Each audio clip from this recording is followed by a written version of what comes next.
Bismillahirrahmanirrahim. Assalamualaikum warahmatullahi wabarakatuh. Alhamdulillahirabbil alamin. Assalatu wassalamu ala asyrofil anbiya'i wal mursalin wa ala alihi wa ashabihi ajmain. Amma ba'd. Pertama-tama, marilah kita panjatkan puja dan puji syukur kehadirat Allah Subhanahu wa taala, karena atas izin dan kuasa-Nya lah kita dapat melaksanakan aktivitas sebagaimana biasa. Sholawat serta salam tak lupa pula kita limpah curahkan kepada junjungan kita Nabi Allah, Nabi besar Nabi Muhammad SAW. Semoga cucuran rahmat yang ada di pundak beliau akan sampai kepada kita selaku umatnya yang masih konsekuen mengikuti ajaran-ajaran beliau. Sebelumnya, perkenalkan, nama saya Siti Koriro dan saya Liftiani. Kami dari siswi SDIP UE Jombang akan membahas tentang pengertian psikologi dan ruang lingkup psikologi. Kepada Mbak Liftiani dipersilakan. Baik, pengertian psikologi. Psikologi berasal dari perkataan Yunani psik yang artinya jiwa dan logos yang artinya ilmu pengetahuan. Jadi secara etimologi, psikologi artinya ilmu yang mempelajari tentang jiwa, baik mengenai macam-macam gejalanya, prosesnya maupun latar belakangnya, atau disebut dengan ilmu jiwa. Berbicara tentang jiwa, terlebih dahulu kita harus dapat membedakan antara nyawa dengan jiwa. Nyawa adalah daya jasmania yang adanya tergantung pada hidup jasmani dan menimbulkan perbuatan badaniah, yaitu perbuatan yang ditimbulkan oleh proses belajar, misalnya insting, refleks, nafsu, dan sebagainya. Jika jasmani mati, maka mati pula lah nyawanya. Sedangkan jiwa adalah daya hidup rohaniah yang bersifat abstrak, yang menjadi penggerak dan pengatur bagi sekalian perbuatan-perbuatan pribadi dari hewan tingkat tinggi dan manusia. Perbuatan pribadi ialah perbuatan sebagai hasil proses belajar yang dimungkinkan untuk keadaan jasmani, rohaniah, sosial, dan lingkungan. Psikologi terbagi menjadi dua, yaitu psikologi umum dan psikologi khusus. Yang pertama, psikologi umum adalah psikologi yang menyelidiki dan mempelajari kegiatan-kegiatan atau aktivitas-aktivitas psikis manusia pada umumnya yang dewasa, yang normal, dan yang beradab. Yang kedua, psikologi khusus adalah psikologi yang mempelajari tingkah laku individu dalam situasi khusus. Psikologi khusus ini meliputi berikut ini, yaitu yang pertama, psikologi perkembangan, psikologi sosial, psikologi pendidikan, psikologi kepribadian dan tipologi, psikologi psikopatologi, psikologi diferensial, dan psikologi diagnostik, psikologi kriminal, parapsikologi, psikologi komparatif, dan psikologi penyesuaian.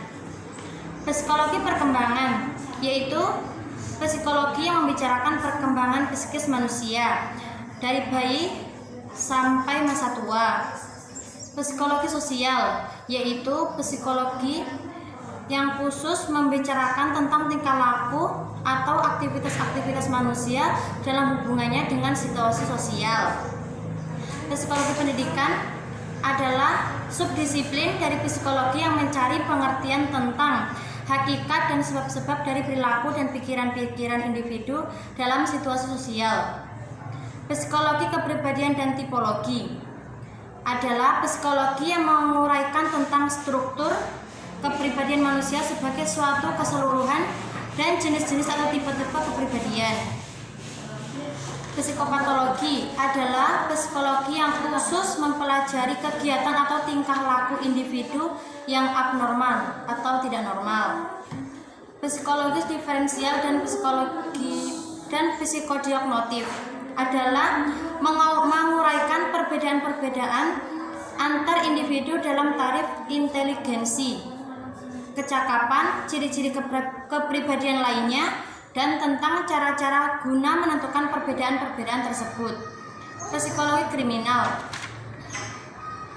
yaitu psikologi yang khusus berhubungan dengan tindak kejahatan atau kriminalitas.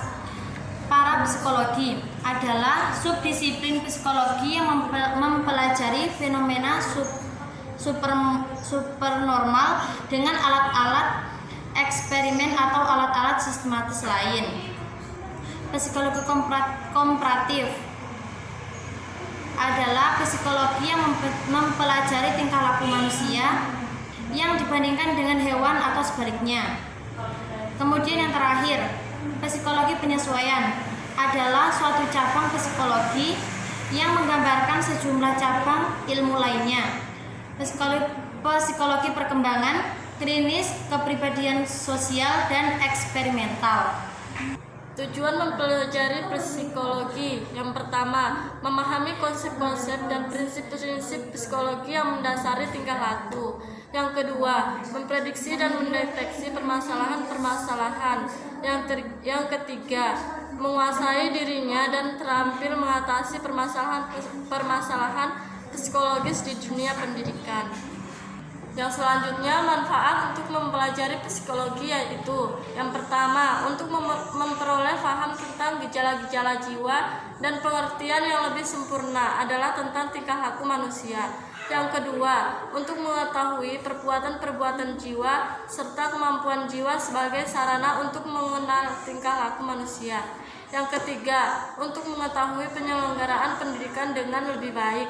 Yang keempat, supaya tidak ragu-ragu lagi mengubah cara hidup, tingkah laku, dan pergaulan dalam masyarakat. Yang kelima, menjadikan kehidupan yang lebih baik, bahagia, dan sempurna. Dari materi psikologi ini dapat kita simpulkan, pernyataan jiwa itu kita namakan gejala jiwa, diantaranya mengamati, menanggapi, mengingat, memikir, dan sebagainya. Nah, dari situlah orang kemudian membuat definisi bahwa ilmu jiwa yaitu ilmu yang mempelajari tentang tingkah laku manusia. Demikianlah materi psikologi, pengertian psikologi dan ruang lingkup psikologi yang dapat kami sampaikan. Semoga bermanfaat. Kurang lebihnya mohon maaf. Ungdur mangkola wala tangdur mangkola. Lihatlah apa yang disampaikan, jangan melihat siapa yang menyampaikan. Wallahul musta'an. Assalamualaikum warahmatullahi wabarakatuh.